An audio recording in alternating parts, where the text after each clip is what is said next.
குரு பார்க்க கோடி நன்மையும் கிடையாது, கோடி தீமையும் கிடையாது. குரு பார்க்க கோடி நன்மைன்றது எதுனா ஆன்மீக குரு, சித்த குரு, ஆத்ம குரு பார்க்க தான் கோடி நன்மை. ஆன்மீக பெரியவர்கள் இருப்பாங்க இல்லையா, அவங்க பார்வை நம்ம மீது படுவது, அதுதான் வந்து கோடி நன்மையை ஒழிய குரு கிரகம் பார்க்கறதுனால நன்மை தீமை அப்படின்றது கிடையாது. ப்ரெடிக்ஷன் இல்லைன்னு விஷால் சொல்றாரு, தலையெழுத்துன்னு ஒண்ணு கிடையாதுன்னு விஷால் சொல்றாரு. அப்போ விஷால் வந்து ஜோதிடத்துக்கு எதிராக பேசுறாரு, இதான கம்ப்ளைண்ட். அப்போ ப்ரெடிக்ஷன் கரெக்ட் நீங்க நிரூபிக்கணும்ல. 11ஆம் தேதி மார்ச் மாதம் 1993 விடியற்காலை 2:44 AM பிறந்த ஊர் வந்து சென்னை. என்ன திட்டுறதுக்கு முன்னாடி சவாலை ஏத்துக்கிட்டு கொடுத்த ஜாதத்துக்கு ஒழுங்கா பலன் சொல்லுங்க. இந்த நடந்த நிகழ்வுல முக்கியமான சில நிகழ்வுகளை மட்டும் சொல்லிட சொல்லுங்க. ஒட்டுமொத்த ஜோதிட உலகத்துக்கு ஓப்பன் சேலஞ்ச். அது வந்து ஓப்பனா உங்களுக்கு ப்ரூவ் ஆயிடும். ப்ரூவ் ஆனதுக்கு அப்புறமா இந்த கான்செப்ட் பத்தி நான் பேசவே மாட்டேன். இப்ப நீங்க சொல்லுங்க, மரபணு ஜோதிடம் உருட்டா இல்ல ப்ரெடிக்ஷன் இவங்க சொல்லிட்டு இருக்கிறது உருட்டா?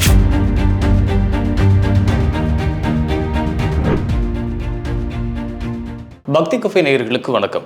கிரகங்கள் பற்றி, அதிலையும் குறிப்பாக குரு கிரகம் பற்றிய சில ரகசியங்களை தெரிஞ்சுக்கிறதுக்காக டிஎன்ஏ அஸ்ட்ராலஜர் திரு விஷால் அவர்களை இன்னைக்கு நிகழ்ச்சிக்கு இன்வைட் பண்ணியிருக்கோம். வணக்கம் சார். வணக்கம். பொதுவாக குரு பார்த்தால் கோடி நன்மை அப்படிங்கிற அந்த வார்த்தைகளை நிறைய நம்ம கேட்டிருக்கோம். குரு பார்த்தால் கோடி நன்மை அப்படின்னு சொல்றதுக்கு என்ன காரணம்? குரு பார்த்தால் கோடி நன்மை அப்படின்னு சொல்றதுக்கு வந்து என்ன காரணம்னா, குருவினுடைய காரகத்துவங்கள் தான் காரணம். குருவினுடைய காரகத்துவங்கள் அப்படின்னு சொல்லிட்டு நம்மளுடைய ஜோதிடம், நம்மளுடைய அடிப்படை ஜோதிடம், பாரம்பரிய ஜோதிடம் வந்து என்ன வகைப்படுத்தி வச்சிருக்கு அப்படின்னா, குரு வந்து செல்வத்துக்கு கடவுள். இன்னைக்குமே ஒரு மனுஷன் கிட்ட வந்து போய் உங்களுக்கு என்னப்பா வேணும் அப்படின்னு கேட்டா பணம் வேணும்னு சொல்லாதவங்களே கிடையாது கிட்டத்தட்ட. அப்ப குரு எப்படி தவிர்ப்பாங்க? குரு வந்து செல்வத்துக்கு கடவுள், தங்கத்துக்கு கடவுள். ரெண்டாவது குரு வந்து அந்த மஞ்சள்னு சொல்லக்கூடிய அந்த பொருள் இருக்குது பார்த்தீங்களா, அதுக்கு வந்து கடவுள். மஞ்சள் வந்து எதுக்கு பயன்படுத்துவாங்க? சுப நிகழ்ச்சிகள்லாம் பயன்படுத்துவாங்க. அப்போது இந்த சுப நிகழ்வுன்னு சொல்கிறாங்க இல்லையா, அந்த சுப நிகழ்வுக்கு காரகத்துவமான கிரகம் வந்து குரு. குழந்தை பேருக்கு குரு கடவுள், ஆன்மீகத்துக்கு குரு கடவுள். நல்லா கவனிங்க, குழந்தை பேர் ஒரு மனுஷனுக்கு அத்தியாவசிய தேவை. சந்தான விருத்தின்றது அத்தியாவசிய தேவை. எல்லாத்துக்கும் மேலே ஆன்மீக தேவை என்னன்னா, குருமார்களுடைய பிளஸிங்ஸு, பெரியவங்களுடைய பிளஸிங்ஸு, அந்த ஆசீர்வாதங்கள்னு சொல்கிறாங்க இல்லையா, ஒன்று சித்தர்களுடைய அருள், அது அருள் அல்லது ஆசீர்வாதம், ரெண்டுத்துல ஏதோ ஒன்று. அது நான் எவ்வளோ பெரிய வணக்கஸ்தானமாக இருந்தாலும் சரி, ஒரு இடத்துக்கு போயிட்டு நமக்கு பிளெஸிங்ஸ் கிடைக்குதா, நமக்கு வந்து ஆசீர்வாதம் பண்ணுறாங்களா, நமக்கு நல்ல வார்த்தை சொல்கிறாங்களா, இப்போ இதெல்லாம் வந்து எதனுடைய காரகத்துவம்னா குருனுடைய காரகத்துவம். அதனால தான் குரு பிடிச்சி தொங்குறாங்க. ஏன் குரு நம்மளை பாத்திர மாட்டாரா? குருனா இவங்க வந்து என்ன எப்படி வச்சுட்டாங்கன்னா, குருனா கிரகத்தை வச்சுட்டாங்க. குரு வந்து கிரகம் கிடையாது. குரு பார்க்க கோடி நன்மைன்றது குரு ஸ்தானத்தில் இருக்கக்கூடிய ஒரு நபருடைய பார்வை நம்ம மீது படுறது, சித்தர்களுடைய பார்வை நம்ம மீது படுறது, ரமண மகரிஷி அந்த மாதிரி வந்து ஆன்மீக பெரியவர்கள் இருப்பாங்க இல்லையா, அவங்க பார்வை நம்ம மீது படுவது, அதுதான் வந்து கோடி நன்மையை ஒழிய குரு கிரகம் பார்க்கறதுனால நன்மை தீமை அப்படின்றது கிடையாது. இன்ஃபேக்ட் இன்னும் சொல்ல போனா, நீங்க ராவா ஒரு டேட்டா எடுத்துங்க. என்ன டேட்டானா, இப்போ விபத்து நடக்குது இல்லையா, ஆக்சிடென்ட் நடக்குது, சூசைடு நடக்குது, துர்மரணங்கள் நடக்குது இல்லையா, கொலையோ விபத்தோ சூசைடோ அந்த மாதிரி துர்மரணங்கள், நிகழ்வுகள் நடக்குது இல்லையா, புற்றுநோய் அல்லது பெரிய ஒரு இப்போ கோவிட் மாதிரியான விஷயத்தினால இறந்து போறவங்க, இப்போ இந்த மாதிரியான நிகழ்வின் மூலியமாக வாழ்க்கை பாதிக்கப்பட்டவர்கள் அல்லது அந்த நிகழ்வின் மூலியமாக வேலையை இழந்தவர்கள், தொழிலை இழந்தவர்கள், உடமையை இழந்தவர்கள், ஏன் ஆரோக்கியத்தை தொலைச்சவங்க, இல்ல உயிரையே இழந்தவர்கள், இப்போ அந்த நிகழ்வு நடந்த ஒரு காலம்னு ஒன்று இருக்கும் பாருங்க, அது அவங்களுடைய ஜாதகத்துல இந்த தசாபுத்தின்னு ஒன்று சொல்றாங்கல்ல, எல்லா கிரகத்துக்கும் திசை, ஒவ்வொரு கிரகத்துக்கும் திசையிலையும் ஒவ்வொரு கிரக திசையிலையும் எல்லா புத்தியும் வருதுன்னு சொல்றாங்க இல்லையா, அந்த திசை புத்தி வரிசை இன்னைக்கு ஹாரோஸ்கோப்ல ஜென்ரேட் பண்ணி பார்த்தா தெரியும். பிறந்ததுல இருந்து இப்ப என்ன திசை போயிட்டு இருக்கு, இப்ப என்ன புத்தி போயிட்டு இருக்குன்னு தெரியும்.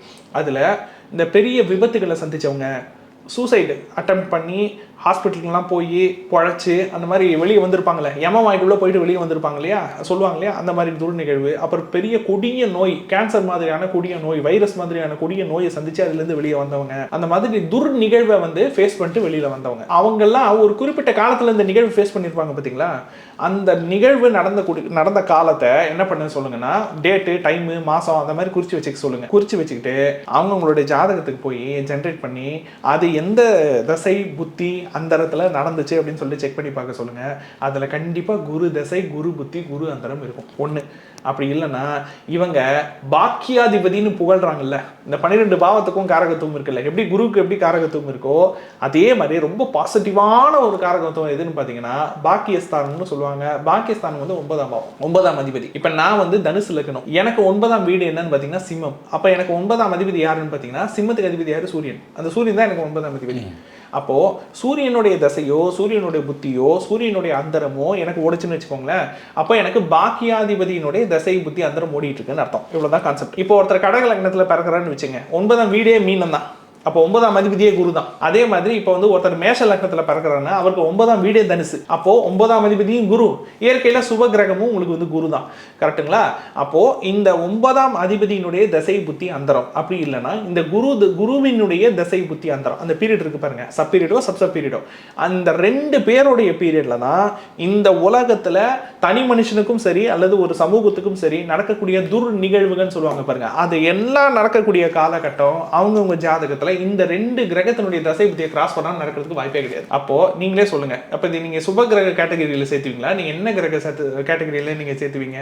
சரி, இப்போ நம்ம வந்து முன்னாடியே இதை பத்தி ஒரு டாபிக்ல பேசியிருக்கோம், இந்த ஆக்சிடென்ட் எல்லாம் எந்த மாதிரியான ஆட்கள் வந்து கவனத்தோட இருக்கணும்னு சொல்லிட்டு. குரு பார்க்க கோடி நன்மையான்னு கேட்கறாங்கல்ல, குரு வந்து எந்தெந்த இடத்துல இருந்தா லக்னத்தை பார்ப்பாரு? இப்போ உதாரணத்துக்கு ஏதாச்சும் ஒரு லக்னம் சொல்லுங்களேன், ஏதோ ஒரு லக்னம், சிம்ம லக்னம். ஓகே, சிம்ம லக்னத்துக்கு 5ஆம் அதிபதியே குரு தான், 8ஆம் அதிபதியும் குரு. சார் அது நம்ம சோ பாசிட்டிவும் இருக்கு நெகட்டிவும் இருக்கு, அதை விட்டுருவோம். இப்போ ஒருத்தர் சிம்ம லக்னத்துல பிறந்திருக்காரு, அந்த லக்னத்தின் மீது, அந்த குறிப்பிட்ட லக்னத்தின் மீது குரு பார்வை பட வேணும் அப்படின்னா குரு வந்து எங்க இருக்கணும்னா தனுசுல, அதாவது 5ஆம் வீட்டுல இருக்கணும். 5ஆம் வீட்டுல இருந்தா 9ஆம் பார்வையா குரு பார்ப்பாரு. எல்லா கிரகத்துக்கும் 7ஆம் பார்வை இருக்கு. குரு கும்பத்துல இருந்தா 7ஆம் பார்வையா குரு வந்து லக்னத்தை பார்ப்பாரு. அதே மாதிரி குருவுக்கு 5ஆம் பார்வை இருக்குது. சோ குருவுக்கு என்னென்ன பார்வை இருக்குது? 5, 7, 9. இப்போ குரு வந்து 9ஆம் வீட்டுல இருந்தா தன்னுடைய 5ஆம் பார்வையா லக்னத்துல பார்ப்பாரு. அப்போ குரு வந்து ஒவ்வொரு வீட்லயும் ஒரு வருஷம் இருப்பாரு. இப்போ ஒரு 12 வருஷம் சர்க்கிள்னு வச்சுங்க, அந்த 12 வருஷத்துல குருனுடைய பார்வை லக்னத்துக்கு மேல 3 தடவை விழுந்துரும். 12 வருஷத்துல குறைந்தது 3 தடவை குருவுடைய பார்வை லக்னத்துக்கு மீது, குறைந்தது அதிகபட்சம் 3 தடவை லக்னத்துக்கு. ஒண்ணு. அதே மாதிரி லக்னாதிபதி வேற இடத்துல இருப்பார்ல, நம்மளோட லக்னாதிபதி வேற இடத்துல இருப்பாரு. அப்போ அவர் இருக்கிற வீட்டு மேல குருனுடைய பார்வை விழணும்ல. அப்போ அதுக்கு தகுந்த மாதிரி அதோடைய 5ஆம் வீடு, அதோடைய 9ஆம் வீடு, அதனுடைய 7ஆம் வீட்டுல குரு வரும்பொழுது 3 முறை அந்த லக்னாதிபதி மேல குருனுடைய பார்வை விடுது. நல்லா கவனிங்க சார், நம்ம லக்னத்து மேல குரு பார்வை 3 முறை விடுது 12 வருஷத்துல. நம்ம லக்னாதிபதி வேற எங்கேயாச்சும் இருந்தாருன்னா அவர் மேல குரு பார்வை 3 தடவை விடுது. இப்ப இந்த 3 வருஷம், அதாவது இங்க ஒரு 3 வருஷம், இங்க ஒரு 3 வருஷம் வச்சுக்கிட்டீங்கன்னா டோட்டலா அதுவே எத்தனை தடவை வந்துருது? அதுவே 6 வருஷம் வந்துருது. குருவுடைய ஒட்டுமொத்த சர்க்கிளே 12 வருஷம் தான். அந்த 12 வருஷத்துல குறைஞ்சது 6 தடவை லக்னத்து மேலயும் லக்னாதிபதி மேலயும் சேர்ந்தாப்புல குருனுடைய பார்வை விடுது. அப்ப எல்லாருமே கோடீஸ்வரன் ஆயிருக்கணுமே, ஆமா தானே? அப்போ குரு பார்க்க கோடி நன்மைனா அந்த கோடி நன்மை ஒருத்தருடைய கோச்சாரத்துல குரு ஒரு டிரான்சிட்ல சுத்துறாருன்னா அவங்க எந்த ராசி நட்சத்திரத்துல பிறந்தாலும், அவங்க எந்த லக்னத்துல இருந்தாலும், அவங்களுடைய லக்னாதிபதி எங்க இருந்தாலும் லக்னத்து மேலையும் லக்னாதிபதி மேலையும் 3 முறை குரு பார்வை படுது. அப்படி படுறது உண்மை அப்படின்னா அப்ப அவங்க எப்பவோ லட்சாதிபதியா இருக்கணும், அவங்க எப்பவோ கோடீஸ்வரனா இருக்கணுமே. சரி, அப்ப இப்படி வச்சுக்கலாம். நம்மளுடைய தொழில் ஸ்தானம் இருக்குல்ல, 6ஆம் பாவம் 10ஆம் பாவம் இருக்குல்ல, அப்போ 6ஆம் பாவத்து மேல குருனுடைய பார்வை படுறதும் 3 தடவை படும். 10ஆம் பாவத்து மேலேயும் குருனுடைய பார்வை 3 தடவை படும். அப்படி பார்த்தா 12 வருஷத்துல 3 வருஷம் லக்னம் லக்னாதிபதி 6ஆம் பாவம் 10ஆம் பாவம் 12 வருஷமும் குருனுடைய பார்வை ஏதாச்சும் ஒரு வீட்டு மேல பட்டுக்கிட்டே தான் இருக்கும். அப்ப ஏன் அந்த பாவம் வந்து வளரல? ஏன் அந்த குறிப்பிட்ட நபர்கள் கோடீஸ்வரன் ஆகல? பணக்காரங்களாயிட்டே இருக்கிறாங்க, ஏழை இன்னும் ஏன் ஏழையாயிட்டே இருக்காங்க? இவ்வளவுதான் கேள்வி. எல்லாருக்கும் குரு காமனா தானே இருக்காரு. அப்ப எல்லாருக்கும் பணத்தை அள்ளி கொடுக்கணும்ல, ஏன் கொடுக்கல? இப்ப வந்து தயவு செஞ்சு ஒரு மித்த உடைச்சிருங்க. குரு பார்க்க கோடி நன்மையும் கிடையாது, கோடி தீமையும் கிடையாது. குரு பார்க்க கோடி நன்மைன்றது எதுனா ஆன்மீக குரு, சித்த குரு, ஆத்ம குரு பார்க்க தான் கோடி நன்மை.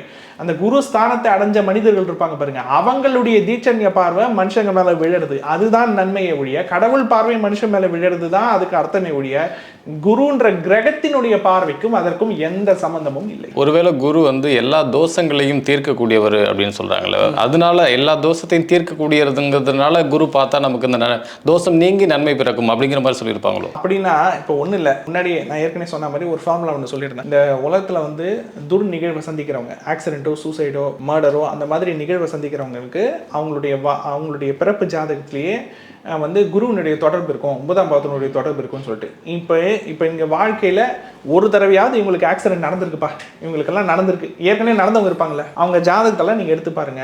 எதிர அவங்க தனுசு லக்னமாக இருப்பாங்க, அல்லது அவங்களுடைய லக்னாதிபதி கூட குரு சேர்க்கை இருக்கும், அல்லது அவங்க லக்னாதிபதி கூட 9ஆம் பாவம் 9ஆம் அதிபதி சேர்க்கை இருக்கும். ஓகேங்களா?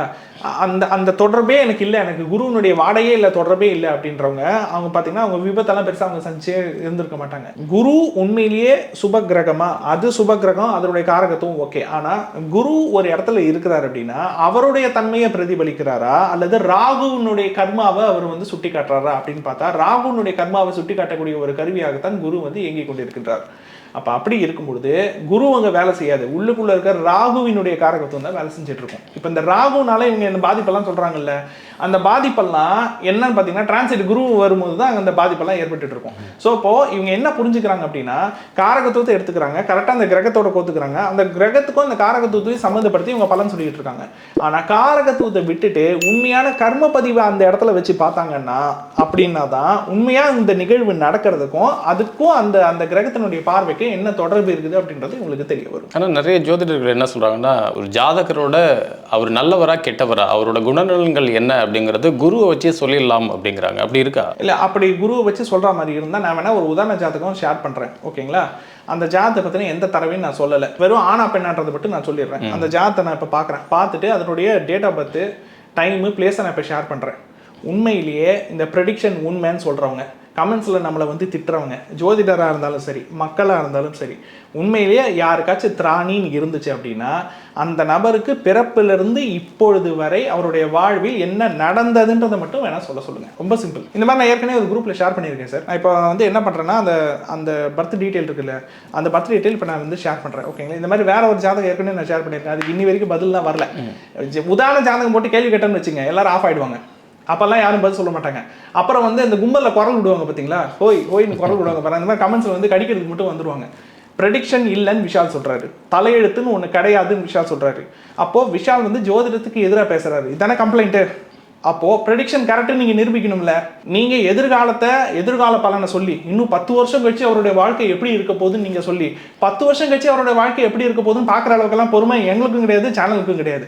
ஆனால் நடந்ததை சொல்லலாம்ல. ப்ரெடிக்ஷன்றது உண்மைனா நடந்ததே சொல்ல முடியும் அல்லவா? இப்போ நான் ஒரு ஜாதகம் ஷேர் பண்ணுறேன், வேணா அந்த ஜாதகம் சம்பந்தப்பட்ட அவருடைய பிறப்பிலிருந்து இப்போ வரைக்கும் அவருடைய வாழ்வில் நடந்த நிகழ்வுன்னு இருக்கு பாருங்க, அந்த நடந்த நிகழ்வில் முக்கியமான சில நிகழ்வுகளை மட்டும் சொல்லிட சொல்லுங்க. அது பிறகு அப்புறம் ப்ரூவ் ஆகிடும். ஓப்பன் சேலஞ்ச், ஒட்டுமொத்த ஜோதிட உலகத்துக்கு ஓப்பன் சேலஞ்ச். அது வந்து ஓப்பனாக உங்களுக்கு ப்ரூவ் ஆகிடும். ப்ரூவ் ஆனதுக்கு அப்புறமா இந்த கான்செப்ட் பற்றி நான் பேசவே மாட்டேன். ஓப்பன் சேலஞ்ச், யாராக இருந்தாலும் வந்து தாராளமாக வரலாம். அந்த ஜாதகத்தை நான் இப்போ டீட்டெயில்ஸ் வந்து நான் இப்போ சொல்கிறேன், நோட் பண்ணிக்கோங்க. ஜாதகர் வந்து ஆண், ஜாதகர் வந்து பெண் கிடையாது, ஜாதகர் வந்து ஆண். அவர் பிறந்த தேதி வந்து என்னன்னு பார்த்தீங்கன்னா 11ஆம் தேதி மார்ச் மாதம் 1993 பிறந்த வருடம். பிறந்த நேரம் தோராயிரமாக, ஏன்னா துல்லியமான நேரம் யாருக்குமே தெரியாது, ஏன்னா கேட்குறவங்கலாம் பெரிய ஜோதிட ஜாம்பவான்கள் தானே. என்ன சொல்லிடுவாங்க, நம்ம அந்த ஜாதகத்தோட சுயதரவை சொல்லிட்டோம்னு வச்சுங்க, அதுக்கப்புறம் இவர் தப்பான ஜாதகத்தை கொடுத்துட்டாருப்பாங்க. கொடுக்குறவங்கலாம் கரெக்டான ஜாதகம் தான் கொடுக்கணும்னு அவசியம் கிடையாது, டைமை தோராயிரமாக தான் குறிப்பாங்க. தோராயிர நேரம் என்னன்னா விடியற் காலை, அதாவது விடியறதுக்கு முன்னாடி 2:44 AM, அதாவது சூரிய உதயத்துக்கு முன்னாடி 2:44 AM பிறந்த நேரம். பிறந்த இடம் வந்து சென்னை, ஓகேங்களா? நான் 3 சொல்லிட்டேன், மறுபடியும் ரிப்பீட் பண்ணுறேன். 11ஆம் தேதி மார்ச் மாதம் 1993 விடியற் காலை 2:44 AM பிறந்த ஊர் வந்து சென்னை, ஓகேங்களா? இது வந்து க்ளூ கொடுக்குறேன், இது வந்து பெண்ணுடைய ஜாதகம் அல்ல, இது வந்து ஒரு ஆணுடைய ஜாதகம். எனக்கு தேவை என்னன்னா, இந்த ஜாதகத்தினுடைய ஃபியூச்சர்லாம் நீங்கள் சொல்ல வேண்டாம், யாரும் சொல்ல வேண்டாம், அதெல்லாம் யாரும் இங்கே கேட்கல. நடந்த நிகழ்வு இருக்கும்ல, என்ன நடந்திருக்கு இந்த ஜாதகத்தில். 31 வயசு ஆகுது இவருக்கு. இப்போ இவருக்கு வந்து திருமணம் நடந்த காலம், திருமண வாழ்க்கை எப்படி இருக்கு, குழந்தைகள் எத்தனை, இவருக்கும் மனைவிக்குமான உறவு முறை எப்படி இருக்கு, இவருடைய தொழில் வாழ்க்கை எப்படி இருக்கு, திருமண வாழ்க்கை, தொழில் வாழ்க்கை, இதை பற்றி விலாவரியாக நடந்ததை சொல்ல வேண்டும். ஒருத்தர் சொல்ல தயாரா? திராணின்னு இருந்துச்சு அப்படின்னா, இந்த கவுண்டமணி சொல்லுவாங்க பார்த்தீங்களா, மானம் மாரியாதா, சூடு சூழாய் தான், வெக்க வேலாய் தான், இதில் ஏதாச்சும் ஒன்று இருந்துச்சு அப்படின்னா என்னை திட்டுறதுக்கு முன்னாடி சவாலை ஏற்றுக்கிட்டு கொடுத்த ஜாதகத்துக்கு ஒழுங்காக பலன் சொல்லுங்கள். பலன் சொல்லிட்டு கரெக்டாக சொல்லிட்டு அதுக்கப்புறம் நீங்கள் என்ன வேணாலும் திட்டுங்க, என்ன வேணாலும் வைங்க, நான் கேட்கறதுக்கு தயாராக இருக்கேன். ஆனால் பொதுவாகவே குரு வந்து ஒரு கட்டங்களில் இருக்கும்போது ஒரு பலன்களை கொடுக்குது அப்படிங்கிறாங்க மற்ற ஜோதிடர்கள். ஓகே, 1ஆம் கட்டத்தில் இருக்கிறப்போ நல்ல செல்வமும் ஆயுள் கெட்டியாக இருக்கும் அப்படிங்கிறாங்க. அப்படிலாம் இருக்காங்க? இல்லை சார், இதில் என்ன ஒரு விஷயம்னு பார்த்தீங்கன்னா, இதே மாதிரி இன்னொரு ஜாதகம் வந்து நம்ம ஜோதிட குழுக்கள்லாம் நிறைய இருக்கும்ல, வாட்ஸ்அப் குரூப்லேயும் ஜோதிட குழுக்கள்லாம் நிறைய இருக்கும். அதில் நிறைய இப்போ நான் நடத்தக்கூடிய, நான் நிர்வகிக்கக்கூடிய ஸ்டூடெண்ட்ஸ், அதாவது டிஎன்ஏ அஸ்ட்ராலஜிக்கு ஸ்டூடெண்ட்ஸாக இருப்பாங்க இல்லையா, அவங்கள வச்சு நான் நிர்வகிக்கக்கூடிய வாட்ஸ்அப் குழு மட்டுமே ஒரு 10-15 குரூப் இருக்கும், ஓகேங்களா? இது இல்லாமல் ஒரு ஜோதிடரா நம்மளும் வந்து வேற குழுவில் இருப்போம், ஜோதிட குழுவில் இருப்போம். அதில் வந்து ஒரு ஜோதிட குழு கொஞ்சம் சுவாரஸ்யமாக இருந்துச்சு. எப்படி சுவாரஸ்யமாக இருந்துச்சுன்னா, வாரம் ஒரு ஜாதகம் போடுறாங்க, அந்த ஜாதகத்தை ஆய்வு செஞ்சு அதுக்கு பலனை வந்து சொல்கிறாங்க. பலன் சரியா இருக்குதா இல்லையான்றத அட்மின் வந்து அன்னைக்கு நைட்டுக்குள்ள அப்டேட் பண்ணிடுவாரு. இது ஒரு டெஸ்ட் மாதிரி, ஜோதிடர்களுக்கு வைக்கிற டெஸ்ட் மாதிரி. ஆஹா குழு வந்து சூப்பரா இந்த மாதிரி ஏங்குதே, ஜாதகங்கள்லாம் போடுறாங்களே, ஒருவேளை ப்ரெடிக்ஷன் சொல்றத வந்து உண்மையா கணிக்க முடியுமோ, நமக்கு ஒரு அப்பப்போ ஒரு செகண்ட் தாட் வருமே, ஒருவேளை வந்து அப்படியும் இருக்காங்களோ ஜோதிடர்கள், நம்ம ஒரு ரெஃபரன்ஸ்க்காக செக் பண்ணி பார்ப்போமே அப்படின்னு சொல்லிட்டு என்ன பண்ணேன், இதே மாதிரி இன்னொரு ஜாதகத்தை குழுல போட்டேன். ஓகேங்களா, அது ஒரு தனித்துவமான ஜாதகம் தான், சாதாரண ஜாதகம். குழுல போட்டேன். குழுல போட்டு கேள்வி என்னன்னு கேட்டாரு. யாரு? அந்த குழு நிர்வாகி என்கிட்ட கேட்கறாரு, என்ன கேள்விங்க சார் அப்படின்னு சொல்லிட்டு. நான் என்ன கேட்டேன், இதே மாதிரி பிறப்புல இருந்து இப்ப வரைக்கும் அவருக்கு வந்து ஒரு 44 வயசு இருக்கும். ஓகேங்களா, தலையெழுத்த படிக்கணும் சார் அப்படின்னு சொல்லிட்டு. இல்ல சார் அப்படி நீங்க பொதுவாலாம் சொல்லக்கூடாது, கேள்வினா ஏதாச்சும் குறிப்பிட்டு இருக்கணும் அப்படின்னு கேட்டார். சரி, ரொம்ப குறிப்பிட்டு இருக்கணும்னு கேட்கறாங்களே அப்படின்றதுக்காக நான் சுருக்கி என்ன பண்ணேன், திருமண வாழ்க்கை தொழில் வாழ்க்கை எப்படி இருக்கும்னு மட்டும் சொல்லுங்க. திருமண வாழ்க்கைனா திருமணம் நடந்த காலம், எத்தனை குழந்தைகள், மனைவிக்கும் இவருக்குமான உறவு சுமூகமா இருக்குதா, இப்ப சேர்ந்து இருக்காங்களா பிரிஞ்சிருக்காங்களா, எதுவுமே நான் சொல்ல மாட்டேன். ஸோ திருமண வாழ்க்கை எப்படி இருக்கு, தொழில் வாழ்க்கை இவருக்கு எப்படி இருக்கு, அதாவது படிப்பு உத்தியோகம் அல்லது தொழில் வாழ்க்கை இவருக்கு எப்படி இருக்கு, அதை மட்டும் சொல்லுங்க. 2 கேள்வி தான் அப்படின்னு கேட்டதுக்கு சொன்னா நீங்க ஆச்சரியப்படுவீங்க. அவர் ஒரு பதில் சொல்றாரு, இருப்பதிலேயே நான் இவ்வளவு காலம் சந்திச்சதிலேயே மிகவும் கடினமான கேள்வி இதுன்றாரு. நீங்களே சொல்லுங்க, ரொம்ப கடினமான காமனா எல்லா ஜோதிடத்தையும் கேட்கறது தானே, நாம எதுவுமே கேட்கல. அவருக்கு வந்து அவர் உஷாராயிட்டாரு. எப்படி உஷாராயிட்டாரு அப்படின்னா, நான் ஜோதிடன்னு அவருக்கு தெரியும், நான் டிஎன்ஏ அஸ்ட்ராலஜி விஷால்னு அவருக்கு நல்லா தெரியும், நான் ப்ரெடிக்ஷனுக்கு அகைன்ஸ்ட்னு அவருக்கு தெரியும், நான் டெஸ்ட் பண்றதுக்காக தான் கேள்வி கேட்கறேன்னு அவருக்கு இப்போ தெரிஞ்சு போச்சு. இப்போ அந்த ஜாதகத்தை இப்போ அவர் எடுத்துக்கிட்டாருன்னு வச்சுங்க, ஒரு சவாலுக்கே அவர் எடுத்துக்கிட்டாருன்னு வச்சுக்கோங்களேன், குரூப்ல போட்டாருன்னா அதில் ஒரு 1000 பேர் ஜோதிடர்கள் இருப்பாங்க, ஒவ்வொருத்தரும் ஒரு கதை சொல்லுவாங்கல்ல. ஓகே, அந்த கதை எதுவுமே வந்து ஜாதகத்தோட பொருந்தி இருக்குன்னா ஓகே, பொருந்துச்சுன்னா ஓகே, ஒருவேளை பொருந்தலைன்னா ஒட்டுமொத்த ஜோதிடருடைய மான மரியாதையும் போயிடும். கரெக்ட் தானே? இப்போ அதை எடுத்து நம்ம யூடியூப்ல போறதுக்கு வாய்ப்பு இருக்கு. அதனால அவர் என்ன பண்ணிட்டாரு அப்படின்னா, இது ரொம்ப கடினமான கேள்வி, இதுக்கு பதில் சொல்ல முடியாதுன்னு சொல்லிட்டு குரூப்ல இருந்து தூக்கிட்டாரு. அந்த செகண்டே, அந்த நிமிஷமே குரூப்ல இருந்து அவர் தூக்கிட்டு வந்து என்ன பண்ணிட்டாரு, 2 குரூப்ல இருந்து பார்த்தா என்னன்னு பார்த்தா ரிமூவ்னு இருக்கு, பிளாக்னு இருக்கு. இதுதான் இன்னைக்கு ஜோதிடத்தினுடைய நிலைமை. அப்ப நீங்க கேட்கலாம், சார் கரெக்டா சொல்றாங்களே, எப்படி சார் சொல்றீங்க அப்படின்னு. எப்படி சார் சொல்றாங்க, 1-2 நிகழ்வுகள்லாம் கரெக்டா சொல்றாங்களே ஜோதிடத்தின்னு. ரொம்ப சிம்பிள் சார். இவங்க என்ன பண்ணிடுறாங்க, ஜாதகத்தை கொண்டு போய் ஜோதிடர்கிட்ட கொடுத்துட்றாங்க. கொடுத்துட்டு இவங்களுக்கு ஜாதகத்தை எடுத்துட்டு போகும்போதே இவங்களுக்கு ஒரு 25-30 வயசு இருக்கும். ஏன்னா கஷ்டம் வரும்போது தானே ஜோதிடர்கிட்ட போறாங்க, நோய் வரும்போது தானே டாக்டர் கிட்ட போவாங்க. அந்த மாதிரி இவங்களுக்கு ஏற்கனவே ஒரு 25-30 வயசுல இருப்பாங்க. அந்த சூழல்ல இவங்க படக்கூடிய கஷ்டம், இவங்க என்ன கடந்து வந்திருக்காங்களோ, சோஃபார் அவங்க வந்து அந்த கான் த்ரூன்னு சொல்லுவாங்க இல்லையா, அவங்க என்னெல்லாம் கடந்து வந்திருக்காங்களோ அந்த ஸ்டேட்டஸ் அப்டேட் எல்லாத்தையும் இவங்களே ஒப்பிச்சிடுறாங்க ஜோதிடர்கிட்ட. ஜாதகத்தை கையில் கொடுத்துட்டு, இதுதான் எனக்கு சோ பிரச்சனை, என் வாழ்க்கையில் இந்த பிரச்சனை எல்லாம் நடந்திருக்குன்னு சொல்லிடுறாங்க. அவர் அதை மைண்ட்ல வச்சுக்கிட்டு ஜாதகத்தையும் பார்த்துட்டு, இந்த அதிபதி இங்க இருக்கிறாங்க, இந்த தசை உங்களுக்கு நடந்திருக்கு, இந்த புத்தி உங்களுக்கு நடந்திருக்கு, ராகு கேது இங்க இருக்குது, செவ்வாய் இங்க இருக்குன்னு உருட்டிட்டு இருக்காங்க. இதுதான் நடந்துட்டு இருக்கு. உண்மையிலேயே ஜோதிடம் ப்ரெடிக்ஷன்றது உண்மைன்னா நீங்க என்ன பண்ணணும், நம்மள மாதிரி மொட்டையா ஒரு ஜாதகம் கொடுத்து பாஸ்ட கணிங்கன்னா கணிக்கணும்ல. அதுக்கு இன்னொரு ஜோதிடர் பதில் சொல்றாரு, பாஸ்ட நான் ஏன் கணிக்கணும், பாஸ்ட் தான் உங்களுக்கே தெரியும்லன்றாரு. ஒரு ஜோதிட பேராசிரியர் பதில் சொல்றாரு. அதாவது பேராசிரியர்னு அவரே தன்னை சொல்லிக்கிறாரு. அவர் என்ன சொல்றாரு அப்படின்னா, பாஸ்ட் வந்து நான் ஏன் சொல்லணும், ஃபியூச்சர் ப்ரெடிக்ஷன்ஸ் பண்றதுக்கு பேர் தான் ஜோதிடம்ன்றாரு. இப்ப நான் என்ன கேட்கிறேன், ஒரு பிறந்த குழந்தைக்கு எல்லாமே ஃபியூச்சர் தானே. ஒரு பிறந்த குழந்தையோட ஜாதகத்தை கொண்டு போய் கொடுத்தா நீங்க அவாய்ட் பண்றீங்க. இப்போ இன்னைக்கும் பாருங்க சார், நிறைய ஜோதிடர்கள் பிறந்த குழந்தைக்கு ஜாதகம் பார்க்க மாட்டாங்க, அவாய்ட் பண்ணுவாங்க. எப்படி அவாய்ட் பண்ணுவாங்க, 8 வயசு வரைக்கும் ஜாதகம் எழுதக்கூடாது, 10 வயசு 12 வயசு வரைக்கும் குழந்தைக்கு ஜாதகம் எழுதக்கூடாது, இந்த மாதிரி கதையெல்லாம் நீங்க நிறைய கேள்விப்பட்டிருப்பீங்க. அவங்க ஏன் அவாய்ட் பண்றாங்கன்னு நினைக்கிறீங்க? இப்போ ஒரு பிறந்த குழந்தைக்கு ஜாதகம் எழுதணும்னு வச்சுக்கோங்களேன், வெறும் ஜாதகம் மட்டும் எழுதக்கூடாது, தசாபுத்தி எழுதி தரணும். கரெக்டு தானே? இன்னைக்கு நெட்லேயே வந்துருது, அது வேற விஷயம். தசாபுத்தி எழுதி தரணும். எழுதும் போது பிறப்பிலிருந்து 10 வயசுல என்ன தசை, 15-20 வயசுல என்ன தசை, திருமணம் நடக்கும்போது அவருக்கு என்ன தசை போகுது, அதுக்கப்புறம் மத்தியம வயசுல அவருக்கு என்ன தசைன்றதுல ஆரம்பிச்சு அவரோட ஆயுசு முடிகிற வரைக்கும் தசையும் புத்தியும் எழுதணும். இதுல வந்து கஸ்டமருக்கும் ஜோதிடருக்கும் ஒரு அண்டர்ஸ்டாண்டிங் இருக்கும். என்ன அண்டர்ஸ்டாண்டிங்னா, ஒரு ஜோதிடர் எந்த டைம்ல தசையை எழுதாம நிறுத்துறாரோ, ஓ அவ்வளவுதான் ஆயுசு போலன்னு கஸ்டமரே நினைச்சுப்பாங்க. இது நடக்குது. அதாவது எப்படின்னா, சில ஜோதிடர்கள் சூட்சமான்னு சொல்லுவாங்கல்ல, ஒரு 65 வயசுக்கு அப்புறம் அவர் அந்த தசையை எழுதலைன்னா, ஓ அப்ப அவ்வளவுதானா, லைஃப் ஸ்பேன் அவ்வளவுதானா, தசை புத்தியே அவர் அதுக்கப்புறம் எழுதலையே அப்படின்ட்டு. அப்போ முதல்ல இவர் வந்து ஆயுசு வரைக்கும் தசை எழுதணும்னு வச்சுக்கோங்களேன், ஃபர்ஸ்ட் ஆயுசை கணிக்கணும்ல. இப்போ இவர் வந்து 60 வயசு 70 வயசு வரைக்கும் தசா புத்தி எழுதிடுறாருங்க. ஒரு பிறந்த குழந்தைக்கு ஜாதகத்தை கணிச்சு குடிச்சிட்டாரு.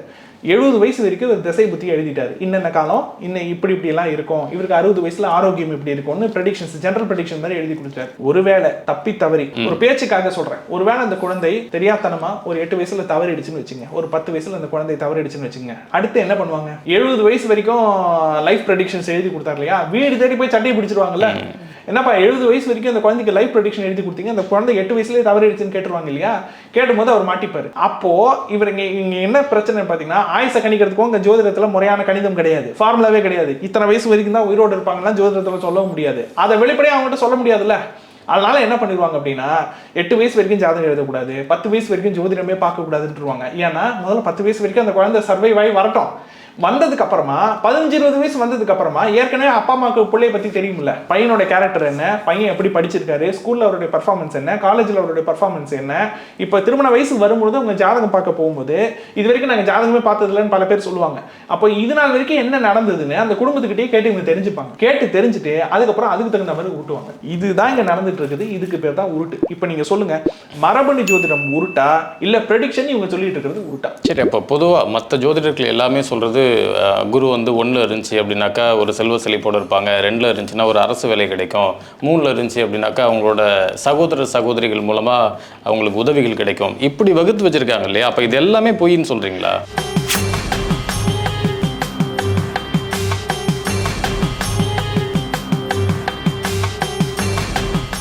இந்த வீடியோ உங்களுக்கு பிடிச்சிருந்தா லைக் பண்ணுங்க, ஷேர் பண்ணுங்க, கமெண்ட் பண்ணுங்க. மறக்காம பெல் பட்டனை கிளிக் பண்ணிட்டு பக்தி கஃபே தமிழ் சேனலை சப்ஸ்கிரைப் பண்ணிடுங்க.